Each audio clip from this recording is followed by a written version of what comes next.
Hello everyone, welcome back to Train Life, and today I wanted to talk about some of my experiences playing Train Life since the last patch.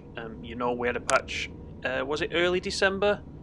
Quite a big patch, lots of changes in there, lots of quality of life improvements, and I've had quite a bit of time now to play it.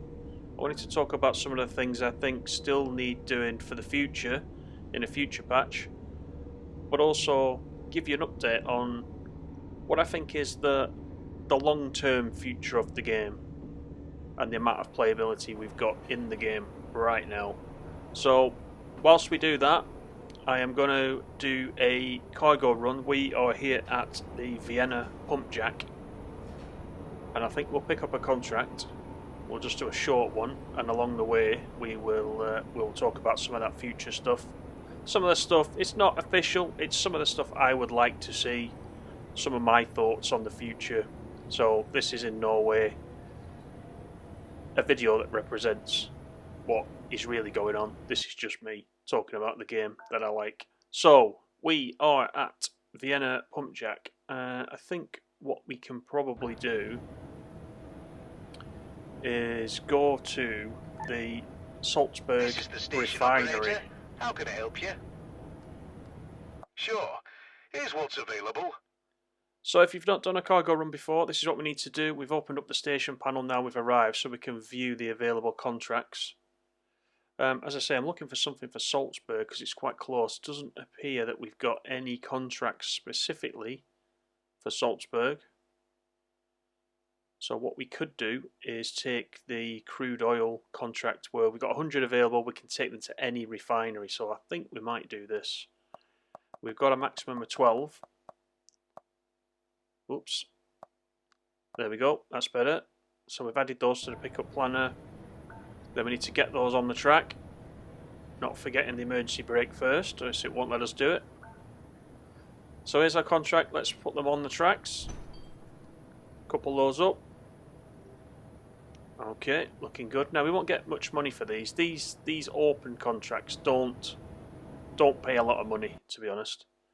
But that's fine. It's just for demonstration purposes. There is the Salzburg refinery. It's not too far, is it? That's the improved GPS, by the way, from the last patch. And we can see also from the last patch we've got just short of 22 kilometres to go. And you saw me, rather than go to the service centre, you saw me switch the engine to the back of the train, which cost me €340. Which is not a big deal for me, when up at the top there I've got nearly €9 million, so €340 is not a bad price to pay, is it? Rather than backing up, finding the service station, going into the service centre. That would have taken me a while to do that, but that is the other way to do it at the beginning, of course, if you've not got much money built up. So let's leave Vienna Pump Jack. There's our tankers on the back. We are, of course, again in the NEWAG Griffin. We've been in this for the last couple of videos that we've done in Train Life.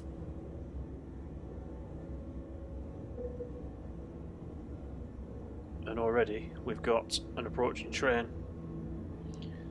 Look at those mountains. I do like the mountains. I keep saying this end of the map, there's a lot of snow this end of the map. And those mountains are great, actually. They really do add to the, you know, the general immersion in the game. They're great, those. So we don't want to take a left. We can see there that the line is blocked on the left. So we'll stick to the right. You can see the two blocks at the bottom now. The next is showing proceed. The next two blocks are proceed. That again was another improvement in the patch we talked about before, but has made a massive difference because you can approach now at speed. And if you've got, you know, a train approaching such as this, approach at speed. Once you get the option to switch tracks, quickly try to switch tracks and see what happens with the next signal. Usually one of the two that you switch to will be blue like this. So at speed, without slowing down, you can now bypass these approaching trains in 9 out of 10 cases. So that's been a great improvement. But you know, what about the future from my perspective? Well, this video kind of was prompted by one of our YouTube channel community members who's playing on PS5 as I do, and he's leveled up all 45 cities to level 3 on the PS5 version. And he got in contact with me and he let me know that this has actually taken him around 127 hours to complete. Now he's done that with just, I think he's got 5 employees, so you can have 10 employees. He's only used 5, so he's obviously done a lot of those contracts himself as well, which will, you know, obviously increase the time to completion. But 127 hours in game time it's took him to complete that. That led me to thinking, what is the end game after that 127 hours? What can you do once all the cities are leveled up? And really, unless you create a new save game, I'm not sure that there is anything to do. We got the scenarios, of course, which are separate to the career mode. Now, I don't know if he's completed all the scenarios, and to be fair, there are a lot of scenarios in the game, especially if you own the Orient Express DLC. So again, on top of the 127 hours, you've probably got, if I was to guess, 100 hours, another 100 hours of scenarios. Some of those Orient Express ones themselves are 3 hours each, so there's quite a lot to do there. But in the career mode, as I said, you may then want to restart the game from the beginning, because one thing I've suggested as well on the Discord in the suggestions forum is, I don't know if you guys have noticed, but once you get to level 30 player rank, your XP increases but your level doesn't increase. So what I would like to see, just as a very small item, is for that XP, as you collect it, as you keep playing the game, to increase your player level. It's just a little marker of how long you've been playing.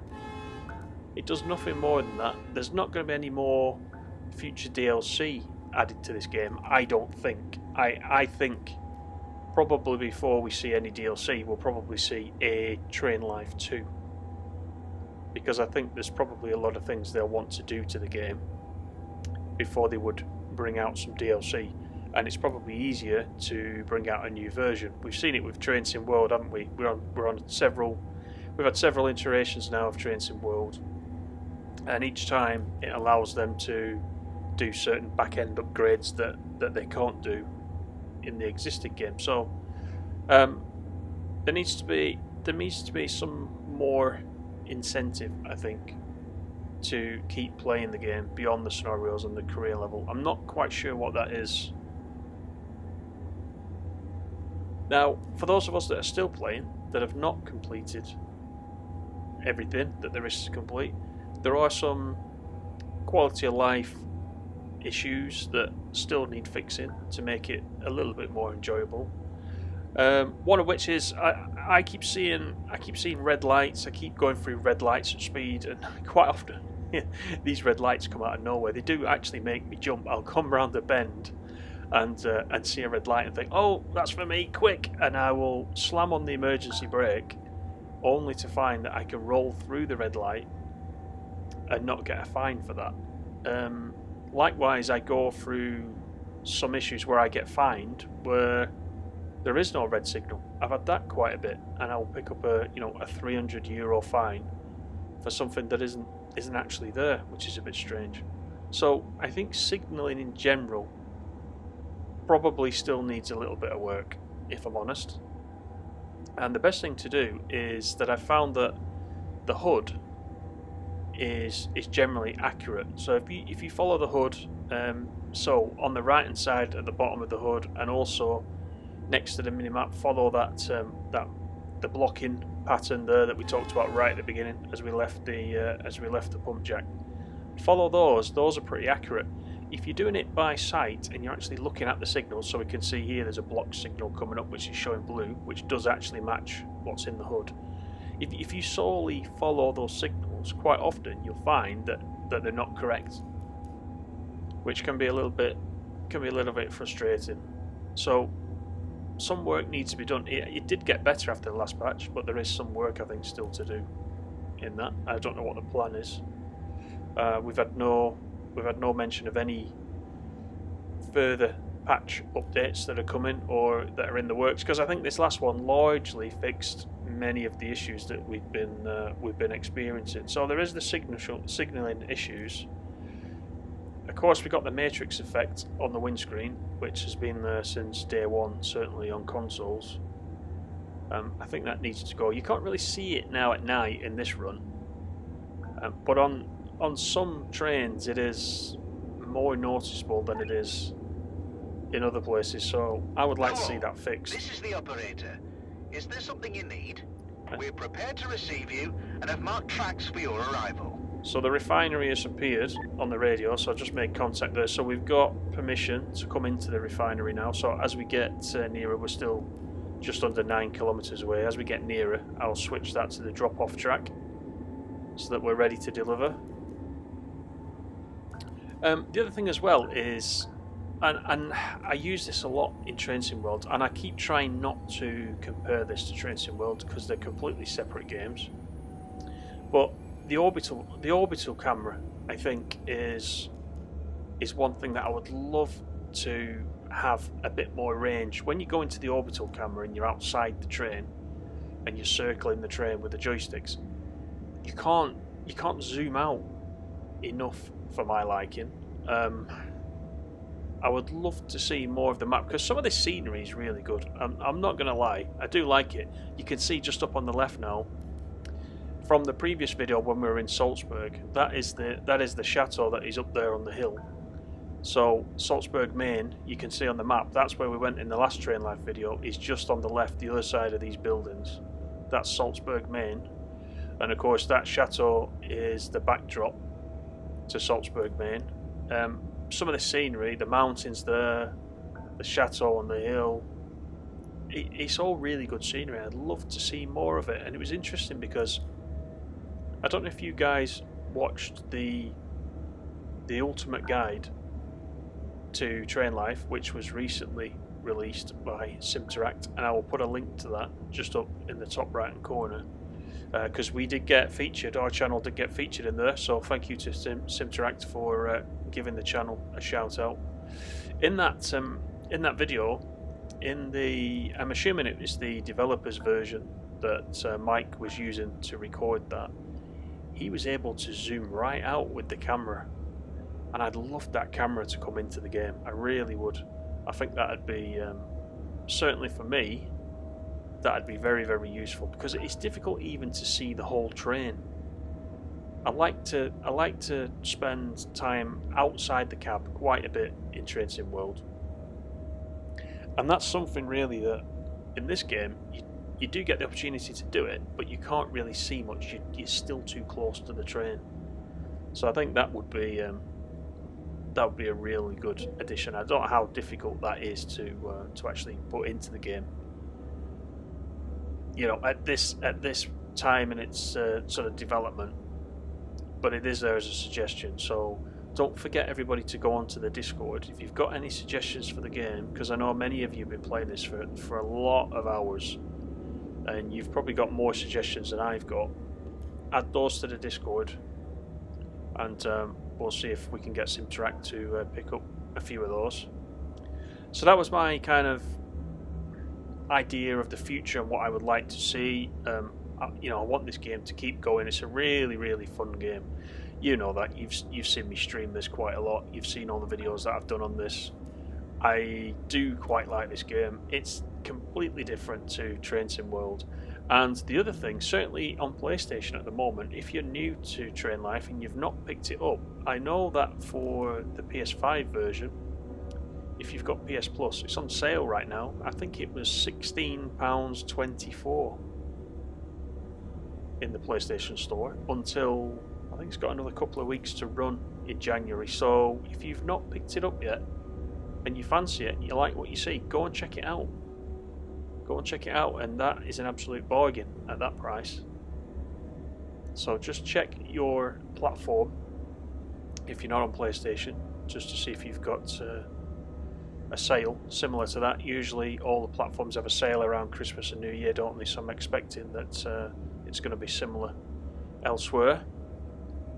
But we are approaching Salzburg. We are 3.5 kilometres away, so we'll complete this delivery. The track is showing clear ahead. We can increase speed up to 80 kilometres per hour, which is good. The distance thing was really needed in this game, and this countdown now to knowing where our destination is brilliant. Once again, comparing it to TSW, we've always had that in TSW. We've always been able to see how far we've got until our destination. It was lacking a little bit in this, and I was really pleased to see that. You know, from the last video about the patch, that was one of my most favourite improvements to this game with the patch. So little quality of life improvements such as that really make it a lot more enjoyable. We got a speed increase coming up. In 800 meters we can go up to 120 kilometers per hour, and there is the warning sign to say we can go up to 120, but we do only have 2 kilometers to go, so I'm not gonna speed right up to that. I'm expecting once we turn right at this junction we are going to get a 50 as we approach the refinery. So you can see, using the pad on the controller, I have changed now to the drop-off track. So this is going to guide us to exactly where we need to drop off these tankers. So we're quite close now. As well as going on the Discord, by the way, if you've got any comments about what I've said in the video or any improvements that you want to see in Train Life, leave those down in the comments. I do read all the comments, as you know, and I try to respond to everything.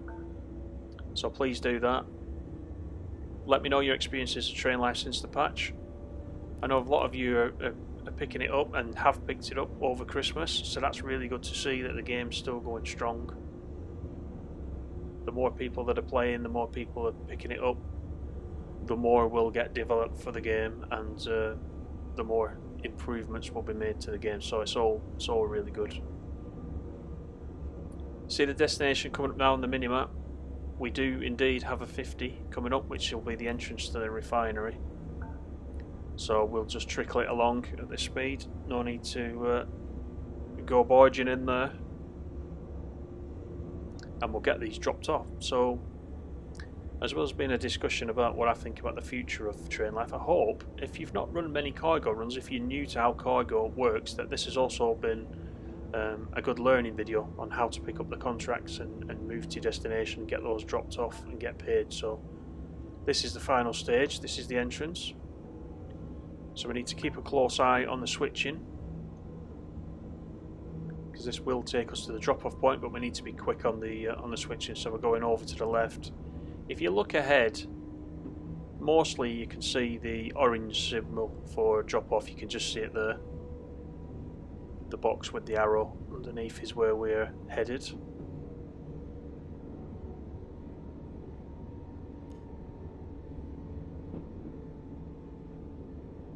Again, lots of snow down this end of the map.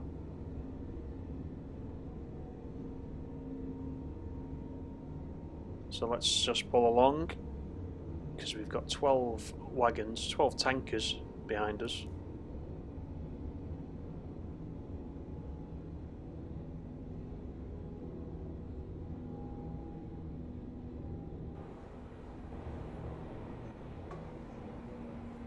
This is what I mean about the view. That's about as far as I can go with the orbital camera.